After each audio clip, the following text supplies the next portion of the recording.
विद्यार्थी मित्र, पाठीमागच्या तासाला आपण पॅनल बोर्ड पाहिलेलं होतं. आता ह्याच्यानंतरचा पुढचा मुद्दा आहे संरक्षक साधन. आता ही जी लाईट फिटिंग आपण सगळी केलेली आहे, मग कमर्शियल असेल, इंडस्ट्रियल असेल, रेसिडेन्शियल असेल, याचं संरक्षण करण्यासाठी जी साधनं वापरली जातात त्याला संरक्षक साधनं असं म्हणतात. म्हणजे ओव्हरलोड आणि शॉर्ट सर्किट पासून संरक्षण करण्यासाठी जी साधनं वापरली जातात त्याला संरक्षण साधनं असं म्हणतात. मग ही संरक्षण साधनं कोणती आहेत? तर तीन आहेत. फ्यूज आहेत, एमसीबी आणि ईएलसीबी. ह्या फ्यूज व्यतिरिक्त हा तिन्ही थोडं फ्यूजच त्या व्यतिरिक्त मेन स्विच येईल त्याच्यामध्ये. लक्षात ठेवा. ओव्हरलोड सर्किट ब्रेकर येते, मिनिएचर सर्किट ब्रेकर येते, अर्थ लिंकेज सर्किट ब्रेकर येते, फ्यूज येते आणि मेन स्विच येते. मेन स्विच मध्ये आयसीबी आयसी टीपी. आता संरक्षण साधन म्हणजे काय? पुन्हा एकदा लक्षात ठेवा. ज्या साधनाच्या साहाय्याने विद्युत मंडलाचं ओव्हरलोड किंवा शॉर्ट सर्किट पासून किंवा अर्थ लिकेज पासून संरक्षण केलं जातं त्याला संरक्षक साधन असं म्हणतात. त्या संरक्षक साधनामध्ये आपण गेल्या वर्षी बघितलेलं तर फ्यूज, 11 असताना फ्यूजचा अभ्यास होता. मग हे फ्यूज म्हणजे काय? फ्यूज कशा पद्धतीचे असतात, त्याचे प्रकार काय तर त्याच्यामध्ये आपण फ्यूज हा नेहमी लक्षात ठेवा. फ्यूजचं सांकेतिक चिन्ह आपण 11वीत असताना पाहिलं होतं. हे फ्यूजचं सांकेतिक चिन्ह. फ्यूज आहे नेहमी लाईव्ह वायर, लाईव्ह म्हणजे फेज वायर असेल आणि न्यूट्रल या ठिकाणी जोडलं जातं. इथं ते युनिट सगळं लोड सप्लाय.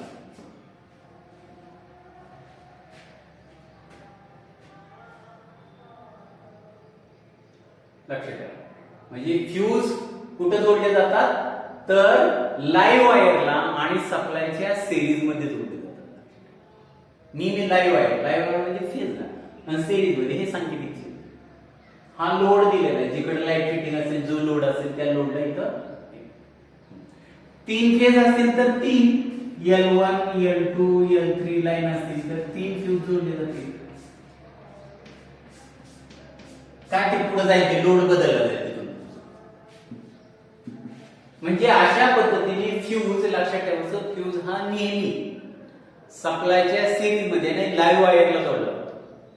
सिरीज मध्ये आणि लाईव्ह वायर. लाईव्ह वायरला म्हणजे ज्यामधून प्रवाह वाहतो, आत जातो, लोड सप्लाय करून लोड कडे जातो, त्याला फ्यूज जोडतो. आता हे फ्यूजचे 3 प्रकार सांगितले. किटकॅट फ्यूज आपण त्याला कटआउट म्हणतो, चिनी मातीपासून बनवलेला असतो. किटकॅट फ्यूजची माहिती आपण बघितली. त्याच्यामध्ये 2 भाग आहेत, एक बेस आणि वरचा टॉप. बेस भिंतीवरती किंवा पॅनल बोर्डवरती बसवलं तर ते इनकमिंग वायर त्या ठिकाणी ते आउटगोइंग तिथून पुढे जातं. टॉप वरच्या बाजूला असतं, त्या टॉप मध्ये फ्यूज तार बसवली जाते की जे अशा पद्धतीची फ्यूज तार बसवली योग्य क्षमतेची, योग्य वेळी वितळले पाहिजे. हा किटकॅट फ्यूज, त्याला आपण कटआउट म्हणतो. तर त्याचं नाव आहे किटकॅट फ्यूज. त्याचे 2 भाग आहेत, एक बेस आणि दुसरा टॉप. बेस पॅनल बोर्ड वरती बसवलं जातं, टॉप मध्ये फ्यूज तार वापरतो. हा किटकॅट.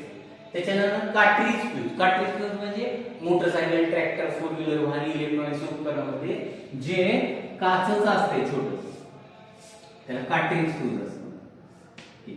आणि आतूनही फ्यूज तार असतात. कार्ट्रिज फ्यूज अत्यंत कमी क्षमतेसाठी वापरले जातात.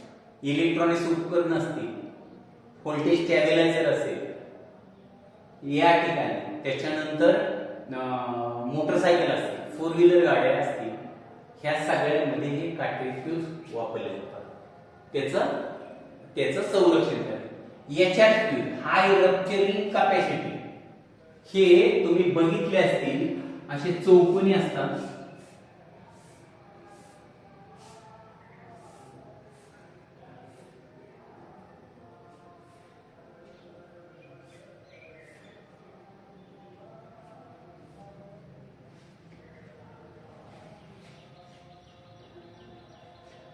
हे फ्यूज असे जाड असतात थोडे आणि त्याचे पट्ट्या असतात वर, त्या पट्ट्यात आत बसतो. तुम्ही बघितलं असेल, हा डीपी मध्ये इथं ट्रान्सफॉर्मर असेल, ट्रान्सफॉर्मर वरती असे ते वरती गोल कप असतात आणि वरून येणाऱ्या सप्लाय वायरी असतात. तर या ठिकाणी इथं ते फ्यूज बसवले जातात, मध्ये फ्यूज असतात आणि इथून पुढे हे ट्रान्सफॉर्मरला या ठिकाणी ते याच्यात हाय रप्चरिंग कॅपॅसिटी औद्योगिक क्षेत्रामध्ये हे वापरले जाते. हे घरगुती उपकरणामध्ये घरगुती वापरासाठी जे रेसिडेन्शियल वायरिंग आहे, घरगुती वायरिंग त्या ठिकाणी किटकॅट फ्यूज वापरला जातो किंवा आता एमसीबी वापरतात. त्याच्यानंतर कार्ट्रिज फ्यूज हे इंडस्ट्रीमध्ये असतील, पॅनल बोर्ड मध्ये असेल, एखादं छोटंसं युनिट त्यातलं नियंत्रित करत असताना त्याच्यावरती ओव्हरलोड पासून संरक्षण व्हावं. इलेक्ट्रॉनिक्स उपकरण असतील, 2 व्हीलर 4 व्हीलर गाड्यांमध्ये कार्ट्रिज याच्या हाय रप्चरिंग कॅपॅसिटी फ्यूज तार आत असते आणि त्याच्याकडे पावडर असते आणि वर इंडिकेटर असतो. हे कळतं चालू आहे का बंद आहे का. तर हा औद्योगिक क्षेत्रामध्ये वापरला जाणारा HRC fuse high rupturing capacity. आणि आता पुढचा महत्वाचा आहे MCB miniature circuit breaker. Circuit break करतो म्हणून त्याला MCB म्हटलं जातं. आपण आता सर्रास किटकॅट फ्यूजच्या ऐवजी MCB वापरलं जातं. ओव्हरलोड किंवा शॉर्ट सर्किट पासून संरक्षण करण्यासाठी MCB चा वापर करतात. लक्षात ठेवा वाक्यता ओव्हरलोड किंवा शॉर्ट. ह्याच्यामध्ये मिश्र धातूच्या पट्ट्या येतो. मिश्र धातूच्या पट्ट्यामधून जर प्रमाणापेक्षा जास्त प्रवाह व्हायला तर ते एकमेकांपासून प्रसरण पावतात. प्रसरण पावल्या की मिश्र धातूच्या पट्ट्या काय करतात, त्या कॉन्टॅक्टला खंडित करतात. म्हणजे इकडून येणारा सप्लाय पुढे जाणार असेल तर त्या मिश्र धातूच्या पट्ट्या गरम झाले की त्या कॉन्टॅक्ट सप्लाय तोडतात आणि त्या मंडलाचं संरक्षण होतं.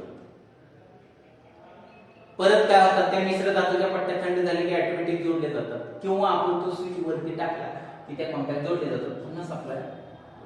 किटकॅट फ्यूज मध्ये आपल्याला काय करावं लागतं, फ्यूज तार बदलावे लागते. या ठिकाणी MCB मध्ये फ्यूज तार बदलायची गरज नसते, तिथे फ्यूज तार नाही फक्त कॉन्टॅक्ट पडतात. कार्ट्रिज फ्यूज HRC फ्यूज मध्ये फ्यूज तार गेल्यानंतर तो फ्यूज पुन्हा वापरता येत नाही.